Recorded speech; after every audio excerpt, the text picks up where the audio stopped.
প্রধান উপদেষ্টা অধ্যাপক ডক্টর মোহাম্মদ ইউনূস তরুণদের চাকরি প্রার্থী না হয়ে উদ্যোক্তা হওয়ার আহ্বান জানিয়েছেন। আজ বৃহস্পতিবার থাইল্যান্ডের রাজধানী ব্যাংককে বিমস্টেক ইয়ং জেনারেশন ফোরামে তিনি একথা বলেন। অনুষ্ঠানে বাংলাদেশের প্রধান উপদেষ্টা কর্ণেট স্পিকার ছিলেন। তরুণদের উদ্দেশ্যে তিনি বলেছেন, তরুণদের চাকরি প্রার্থী না হয়ে উদ্যোক্তা হিসেবে নিজেদের গড়ে তুলতে হবে, তাহলেই কেবল টেকসই উন্নয়ন সম্ভব।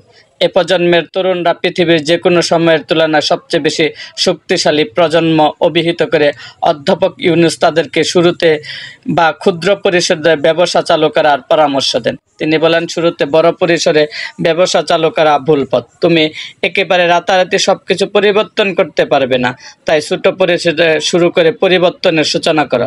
তিনি সবার জন্য টেকসই উন্নয়ন নিশ্চিত করতে তরুণদের সামাজিক ব্যবসায় যুক্ত হওয়ার আহ্বান জানান।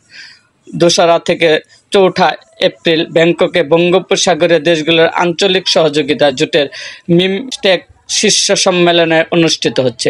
সম্মেলনে বিমস্টেকভুক্ত বিভিন্ন দেশের সরকার প্রধানদের সঙ্গে দ্বিপক্ষীয় বৈঠক করবেন প্রধান উপদেষ্টা।